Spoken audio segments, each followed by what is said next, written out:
और आत्मा कौन है? सीता।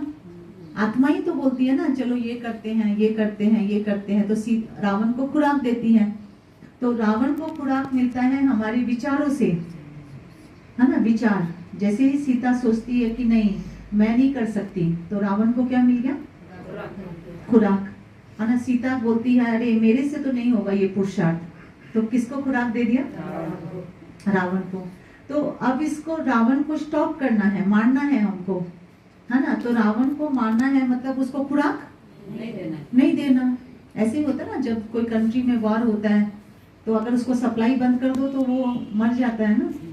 अगर उसको सप्लाई देते रहो तो वो कंट्री युद्ध करती रहेगी, लेकिन अगर उसका जो सप्लाई है उसको सप्लाई को कट कर दो, वो क्या हो जाएगा? हार मान जाएगा, है ना। अरे ये चीज नहीं है तो सप्लाई बंद हो गई।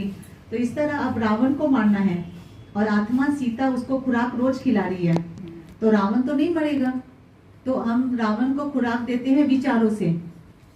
तो कहा कि अगर रावण को मारना है तो कैसे मारेगी सीता?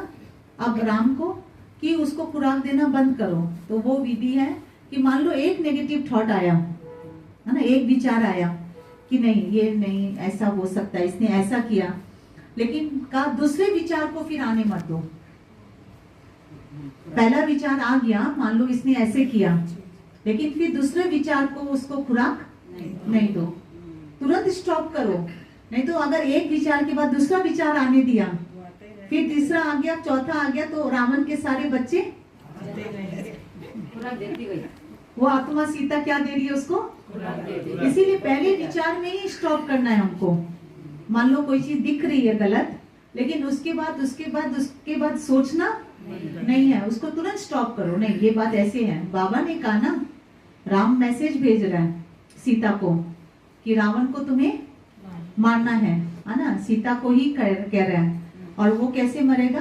तुम जब उसको खुराक देना बंद करोगी। तो विचारों से हम